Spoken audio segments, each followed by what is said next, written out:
legendary island continent that disappeared to the bottom of the sea. It was probably the closest mankind has ever come to creating a paradise on Earth. But the continent of Atlantis was not to last.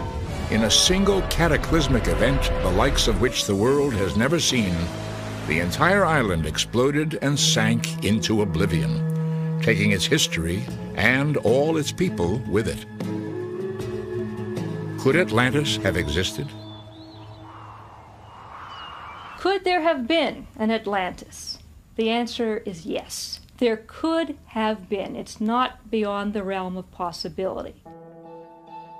For centuries, explorers have searched the globe for Atlantis. The island of Santorini in the Mediterranean seems to have been formed by a volcanic eruption. Scientists have discovered the long-buried ruins of an ancient civilization there. Could this be part of Atlantis?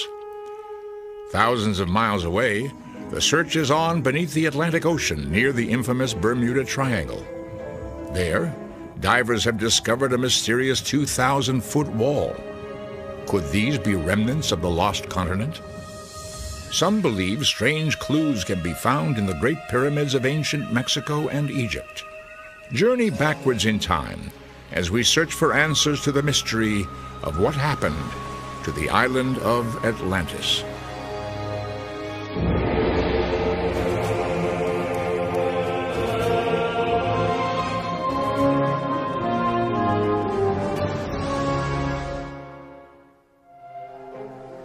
The fabled story of Atlantis, the island continent that disappeared beneath the sea, could not be more complex, its reputation more varied. Scholars pore over rocks and manuscripts. Explorers risk their lives searching for it. But for centuries, Atlantis has defied discovery. Yet the origins of the legend spring from a source that could not be more reputable: the ancient Greek philosopher Plato. We have all sorts of Atlantis legends that surround us today, and of course we have people today who claim that they had nuclear submarines and crystal power and laser beams and airplanes and things of that sort, and this is all the modern folklore of Atlantis. But in order to go back to the story of Atlantis, we only have really one source, and that is what Plato was writing. It was toward the end of his life, in the 4th century before the birth of Christ, that Plato set down in writing the story of Atlantis, the only written account of it in all of antiquity. According to him, the account is fact, not fiction. If they did indeed exist, who were the Atlanteans? Where did they come from? What language did they speak?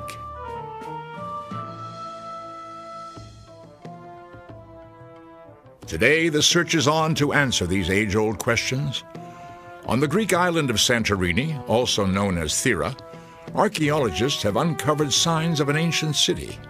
It bears an uncanny resemblance to Plato's description of Atlantis. Even on the north coast of Turkey, old ruins have hinted at the existence of Atlantis.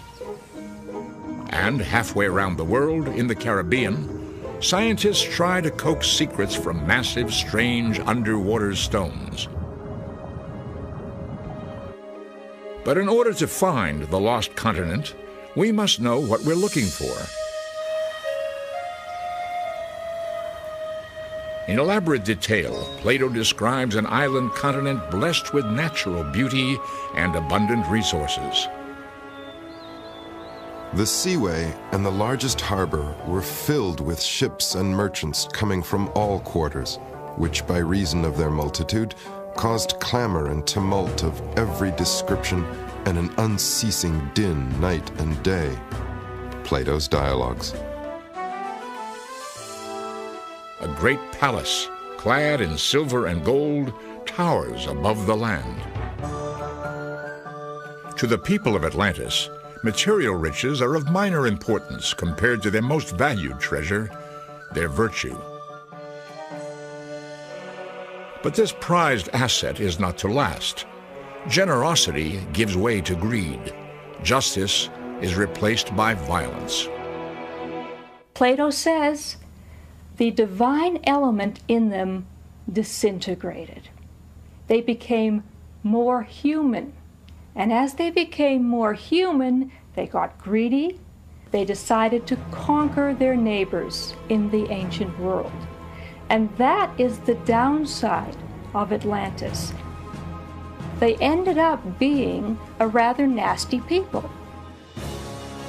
In years of bitter battle, the mighty forces of Atlantis terrorized the entire Mediterranean. Finally, in a final offensive, the army of Athens halts the Atlantean onslaught.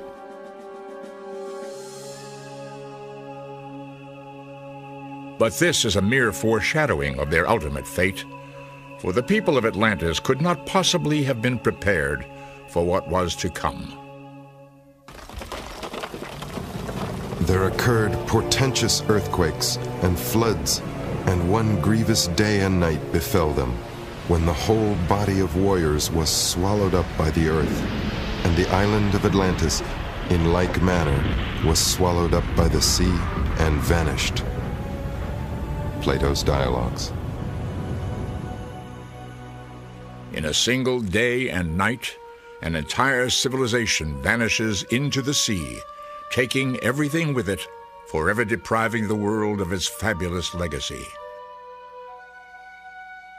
There's this Greek tragedy element, something that was beautiful and full of life and potential that vanished in a single night. We will never really know what they had to say. We won't know what their versions of Shakespeare were. They'll always be mute to us. Was Plato setting down history? Or was he merely creating a morality play? Or perhaps a combination of the two? The reason that Plato made this story was to make a moral lesson. What he wanted to tell his Athenian audience or his Greek audiences was that cultures that live beyond the measure of what is decent, cultures that indulge in excesses, especially in material excesses, are doomed. How is Plato's vivid tale to be interpreted? While told in graphic detail, it is nevertheless difficult for many to believe. Plato himself was reporting the story secondhand, a story passed down from his much-respected ancestor, the Greek statesman Solon, who lived in the 6th century BCE. In fact, the entire foundation of the Atlantis legend rests upon an official visit that Solon undertook to Egypt over 100 years before Plato's birth. The Egyptians were meticulous keepers of history, maintaining detailed records of the entire Mediterranean. But for the Greeks of Solon's time, all knowledge of their previous history had been destroyed by earthquake, flood, and war. And so it was that the Egyptian leaders take it upon themselves to reveal the story of Atlantis to Solon. The Egyptians seemed to know every detail about Atlantis, where it was, and when it existed. But they spoke one language, and Solon another, creating confusion about key facts. Solon sat down and exchanged all the original names and tried to find Greek names for them. Plato describes that process in the account itself. So because the place names were distorted and a few numbers were not correctly translated, there was no way to locate it for over 2,500 years. Entire countries, even measures of distance, were referred to by different names. Could it be that errors of translation and interpretation obscured the true location of Atlantis? According to the Egyptians, the continent lay beyond the Pillars of Hercules, thought to be the Straits of Gibraltar.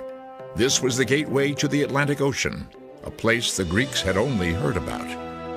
The Atlantic Ocean was a mysterious place where you could sail out. Many ships did sail out and never came back again. It was sort of, to the ancient Greeks, the infinite unknown, much as space is to us today. Could translation errors also have obscured the time period when Atlantis existed? Solon claimed it was at its peak 9,000 years before his own time, but 900 years is more likely. It was then that cultures strikingly similar to that of Atlantis thrived throughout the eastern Mediterranean. Could the lost continent simply have been one of these civilizations?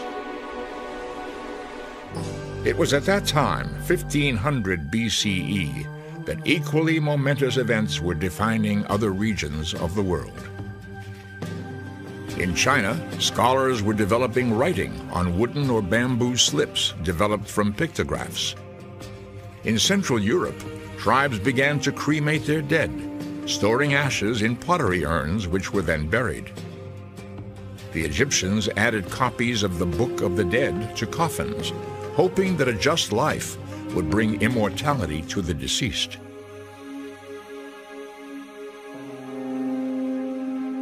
Could this period, 3,500 years ago, have been the time Atlantis may have existed? Or was it much earlier? When we return, explorers uncover a spectacular palace and a perfectly preserved city.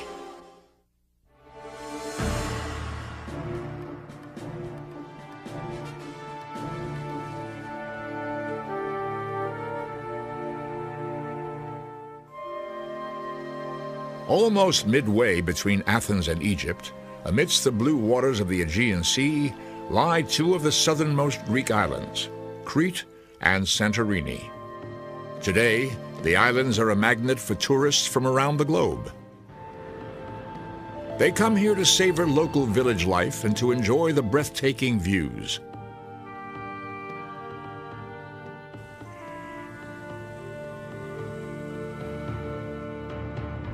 Santorini was once known as Thera. Its soaring cliffs speak of violent upheaval in ancient times. Once crowned by the tall peaks of a majestic mountain, the island is now but a remnant of its past. Where tour ships now ply blue waters, there was once miles of rolling landscape.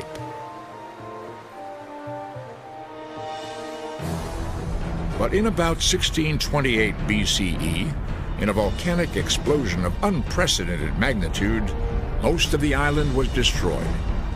What remained slowly collapsed, finally disappearing beneath the sea. Today, all that remains of soaring mountains are brooding black rocks, an eerie reminder of past grandeur. The events that once tore the island asunder are best understood through a visit to the north coast of Crete, some 60 miles away. It was here that British archaeologist Sir Arthur Evans began digging at an ancient city called Knossos. In 1900, he uncovered a huge palace, a treasure trove of architecture and art, which tells of a sophisticated seagoing people with wide influence and power. They probably controlled the entire eastern Mediterranean, and it wasn't military control so much as what appears to have been economic control. So they were a very sophisticated civilization. There was no name for these long-lost people. Because Evans found artifacts of elaborate ceremonies involving the sacrifice of bulls, he dubbed them Minoans, after the myth of the Minotaur, a creature half man, half bull. They hunted after bulls with staves and nooses, but with no weapon of iron.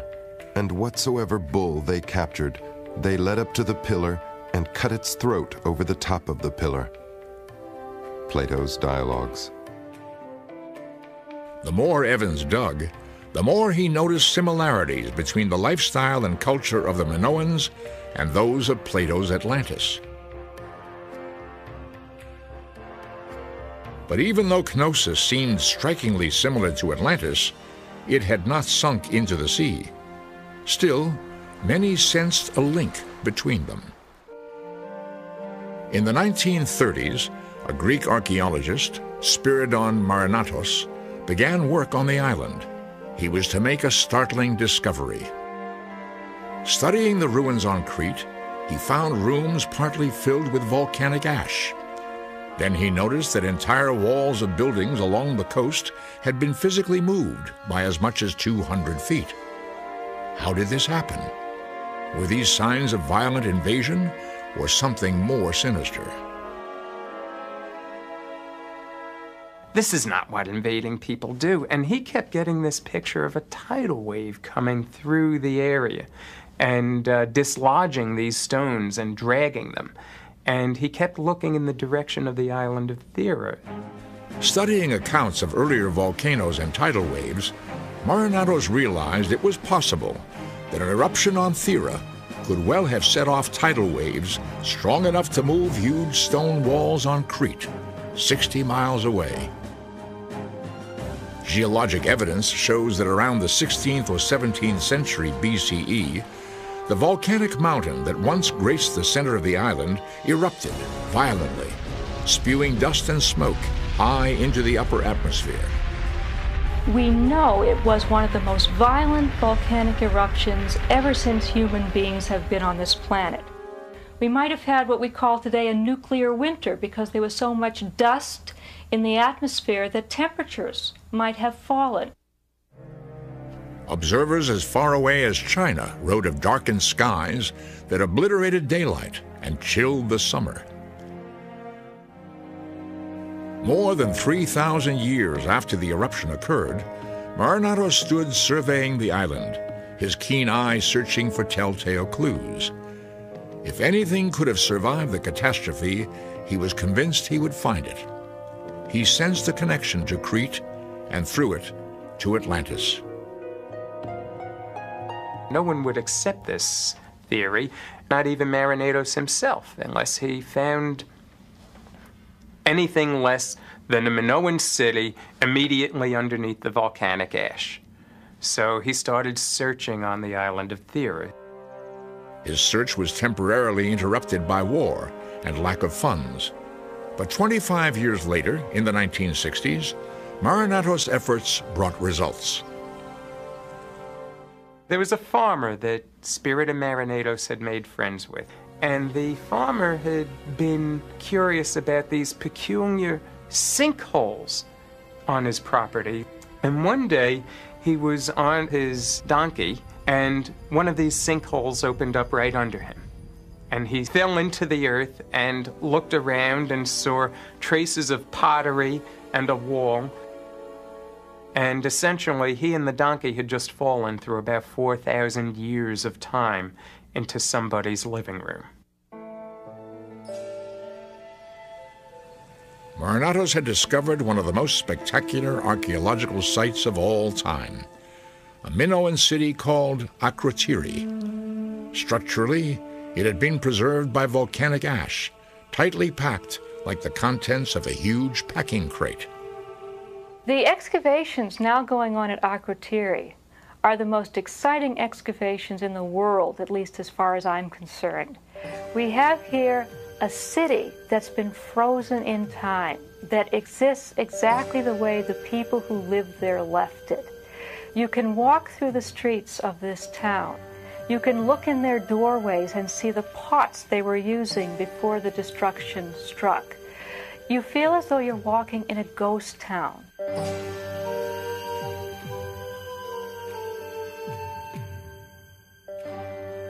Though the people of ancient Akrotiri were long gone, their houses, pottery, and art spoke of a worldly people living in peaceful harmony with nature.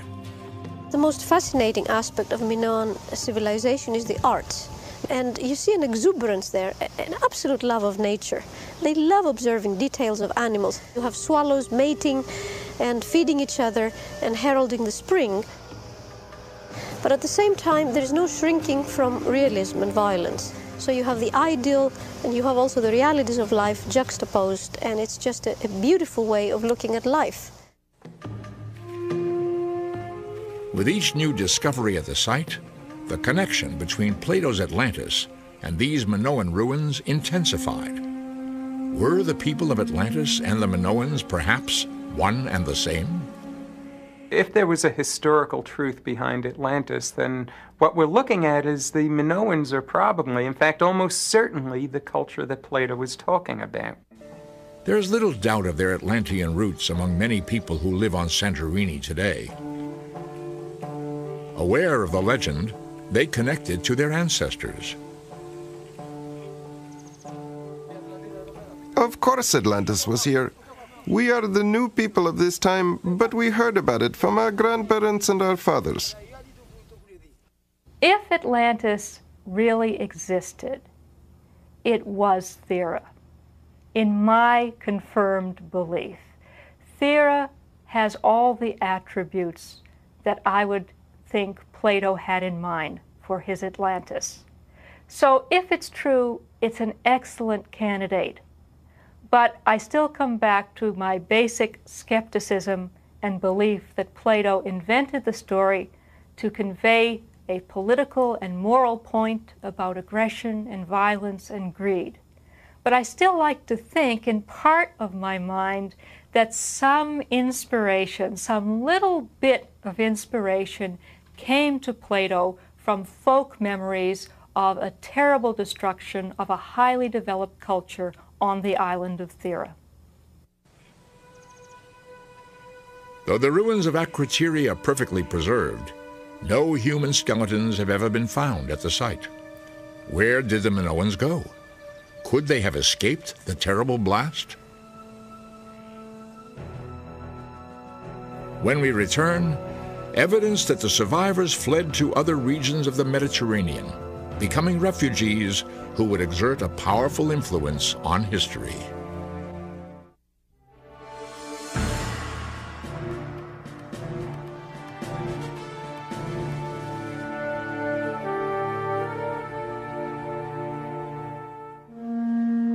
The mystery of Atlantis only deepens as we investigate the ancient people of the Mediterranean. After the explosion and sinking of Thera, what became of the island's highly advanced population? Excavations have never revealed any skeletons at Akrotiri. Art, pottery, and tools were perfectly preserved, but no sign of people. Many believe that before Thera was destroyed, small earthquakes and eruptions gave the inhabitants enough time to flee the island by boat. But to where? And what became of them? 300 miles away, at the headwaters of the Nile in Egypt, the ruins of an ancient settlement have been unearthed. Built by a technologically advanced society, it shows signs of Minoan influence, the same as the culture that once existed on Thera. Their presence in the region is also hinted at in another nearby place, in ancient Israel. Here, stories abound about a race known simply as the people of the sea. They were the infamous Philistines, believed by some to have come from the island of Crete. Does this identify the Philistines as Minoans, and therefore perhaps Atlanteans? In the biblical histories, the Philistines are said to have entered the land of Canaan from the west, from the sea. The fact is that the Philistines were a foreign people in the Semitic Near East. They were not Semites. They were Greeks with a small g.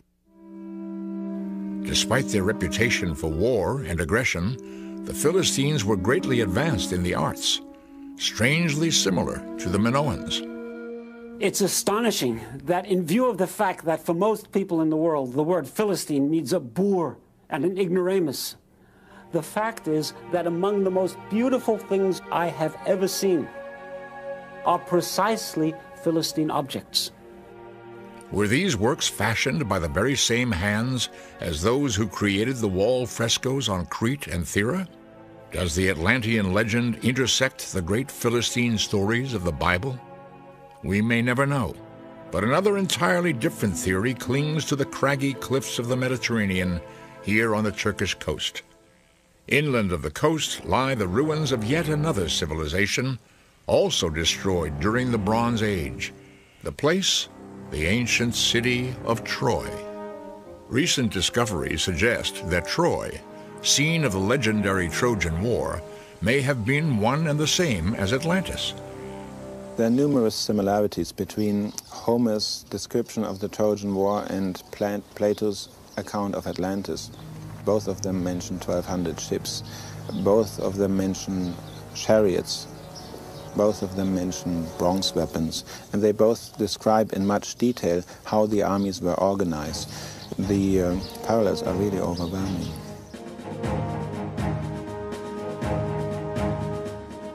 For centuries, Troy, like Atlantis, was only a legend, with no real proof that it ever existed.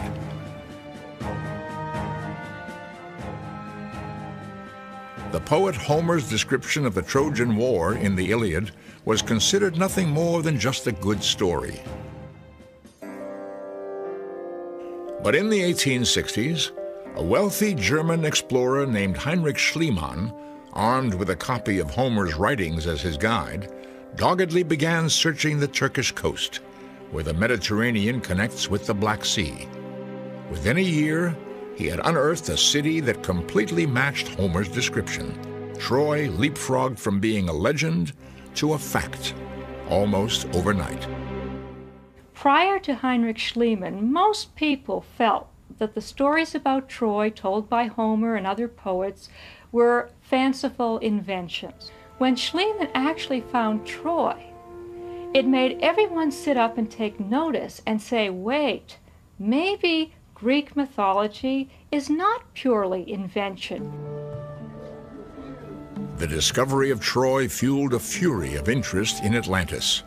If Troy could be found, why not Atlantis? But even more tantalizing to those searching for Atlantis was the possibility that Plato and Homer could have been talking about the very same place. Might Troy not perhaps be Atlantis?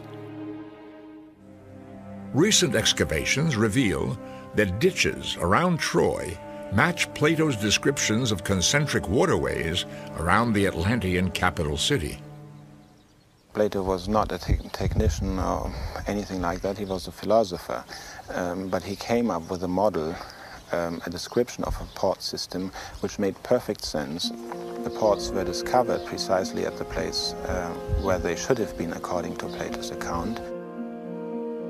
Beginning at the sea, they bored a channel right through the outermost circle, and thus they made the entrance to it from the sea, like that to a harbor, by opening out a mouth large enough for the greatest ships to sail through. Plato's Dialogues. The most compelling similarity between Atlantis and Troy was that of war. In Plato's text, the Atlanteans terrorized the entire Mediterranean, culminating in a long and brutal battle with the Greeks, similar to Homer's description of the Trojan War. In both accounts, the Greeks hold back the invading onslaught, finally freeing the region from the grip of terror. Perhaps this explains one of the mysteries of Plato's account of Atlantis, his abrupt ending to the story. Plato's Atlantis account stops in mid-sentence, and it's one of the mysteries surrounding it. The whole account gives the impression of something that's polished and edited, but that wouldn't explain why he stopped it. Could it have been that once Plato realized his account was one and the same as Homer's account of Troy, he decided to abandon its writing? Plato went on to write one more of his famous dialogues, but not another word about Atlantis. Meanwhile, the stones of Troy loom in hushed silence upon the landscape, raising only more haunting questions that may never be answered. There are those who believe that the quest for Atlantis has been carried out in all the wrong places. In the 1880s, the search for Atlantis would take a new turn, and then take the world by storm. But it would come from a most unlikely source. Ignatius Donnelly was a maverick of his time. A businessman by training, he spent one term in the United States Congress before losing a bitter re-election campaign. Depressed at his defeat, Donnelly found himself spending hours in the Library of Congress, soaking up books about history, archaeology, and ancient civilizations. He was also keen on the popular literature of the day, and was especially fond of the spirited science fiction adventures of Jules Verne. Back in his native Minnesota, Donnelly locked himself away for days on end, feverishly laying out on paper his own unique theory about the lost continent of Atlantis. He was convinced, as Plato had said, that it was buried deep in the Atlantic Ocean, where it held the key to all of civilization. In 1882, the publication of his book, Atlantis, the Antediluvian World, riveted the nation.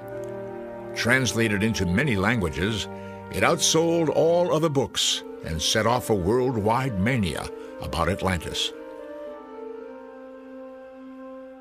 Here was a book in English that explained about a magnificent civilization that was lost and that could be found if we knew where to look. So he captured the public imagination.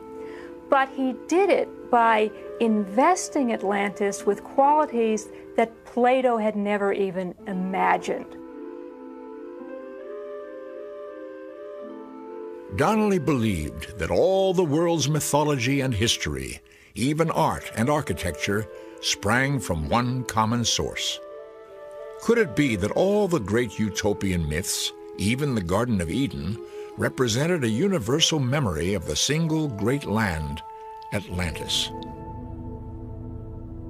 Researching his subject in meticulous detail, Donnelly claimed that all the kings and queens of the world's great mythologies were in fact the lost royalty of Atlantis.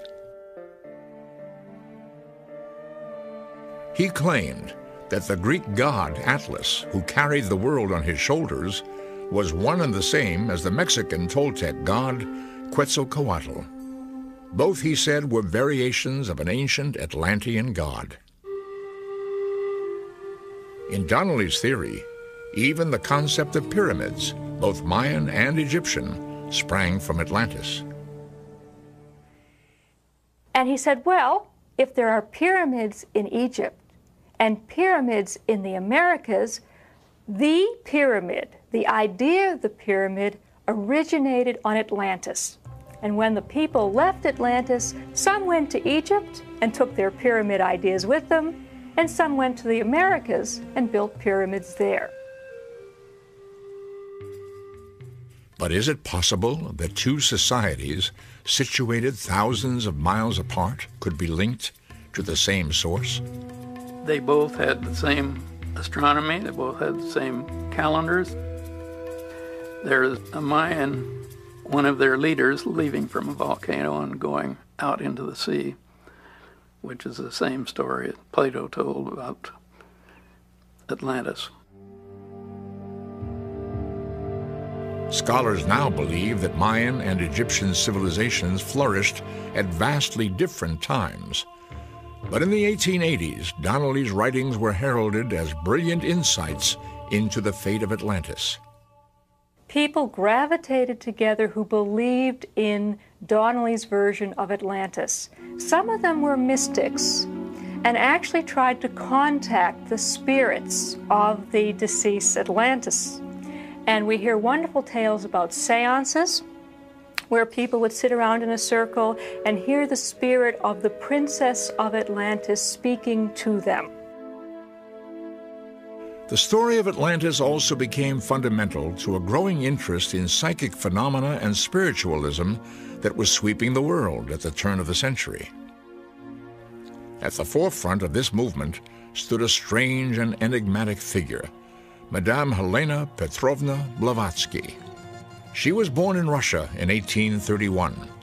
It was said that as a child, she talked with spirits in her sleep. As a young woman, she traveled the globe extensively.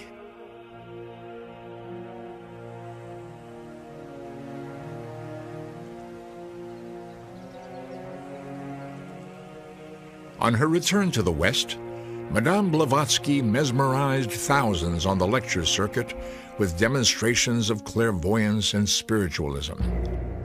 According to her, the Atlanteans did exist, but they were only the third of 7 root races of mankind, their predecessors being a race called the Lemurians. Millions of years ago, she said, the Lemurians had also sunk into the sea in one of many worldwide floods. Echoing this belief and the story of Noah in the Bible, even Plato wrote of a recurring cycle of natural disasters. We have this kind of collective memory, if I can call it that, of a worldwide flood. There are, of course, people who claim that they have found Noah's Ark on top of a mountain in Turkey, and it's one of the mysteries that we have to deal with when we're looking at mythology from different peoples. But in searching for Atlantis, evidence sometimes overshadows legend.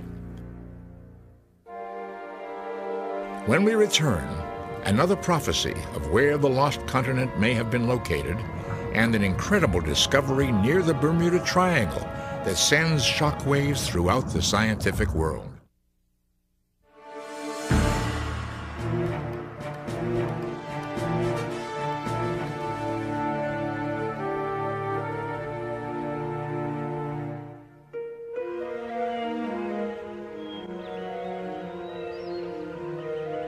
Over the centuries, theories about the location of Atlantis have come and gone.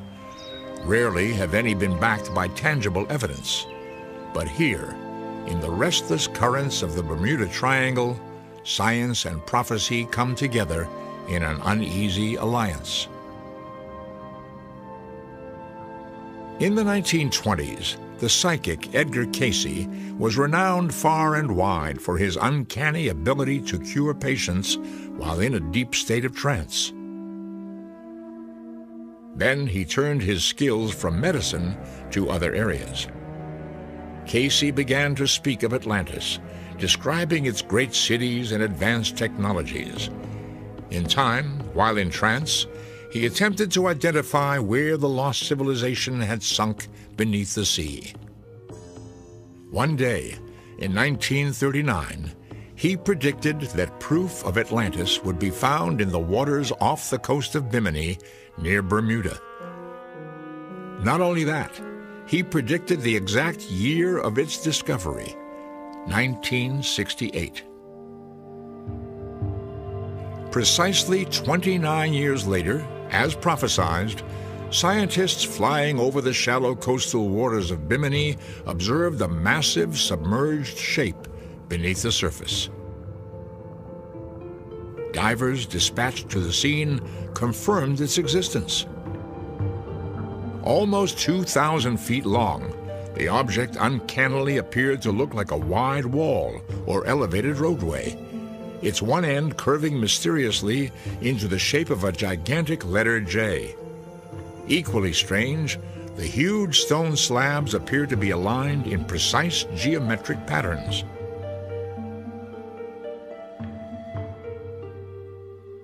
The greatest mystery of the Bimini site is the engineering of those stones. Nobody that's seen them has any answers.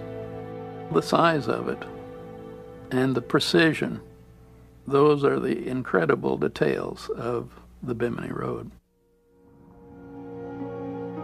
No one is yet clear about the origin of the strange structure. Are the stone slabs the work of man, or merely a highly unusual natural formation? Clearly these are now underwater. They may always have been underwater, or they may have been man-made and above water at some point, but when the ice age ended and the levels of the sea rose, then they would have been submerged. The age of the stones is unclear, but they appear to be artificially cut with exceptional precision. If man-made, who could possibly have built such a structure? The results of engineering on that site, Bimini, are just as difficult to explain as half of the other megalithic sites in the world. Very quickly, I came to believe it was a harbor site, and that perhaps it had to do with a temple site within it. Was the Bimini Wall a sacred site? A place where prehistoric peoples once worshipped on dry land, gathering to seek harmony with the universe? Like Palenque in Mexico, Machu Picchu in Peru, and Stonehenge in England, was this once a place where people believed the cosmos and the earth to be as one? Such sites are all built in a manner suggesting sophisticated astronomical alignments with the stars and planets. Many believe their purpose was to tell the time, to plant, and to reap. But others are convinced that their purpose was more profound, an attempt to predict impending celestial collisions, impact by meteors, or even worse. It was none other than Plato himself who first suggested a cosmological connection with the destruction of Atlantis. The story has the fashion of a legend, but the truth of it lies in the occurrence of a shifting of the bodies in the heavens which move round the earth. Plato's Dialogues. Could it be that a shifting of the bodies in the heavens refers to a comet or asteroid impact with the earth, triggering an earthquake and deluge that swallowed Atlantis, the type of event that may have wiped out the dinosaurs millions of years earlier? Perhaps destruction was a part of our distant past. Perhaps this underwater wall may someday tell us more about our own history.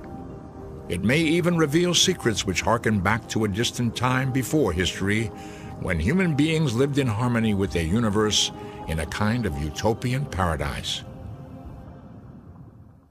The human race is full of wish fulfillments, full of dreams. We don't like to think our existence is pointless or purposeless. So the search for utopia, I think, should be put in this larger context of human needs, the things we need to keep us going. Aren't we also searching for a utopia? Isn't it fascinating to think of this super civilization which was destroyed? It's an ongoing fantasy. What was the past like? Was it really boring or was it exciting? And if it was exciting, how was it destroyed? And I think the Atlantis myth combines all these elements, the ring of credibility, the fantasy, and the invocation of an ideal past, a beautiful past. Was there a time when our ancestors were closer to the earth than we are now?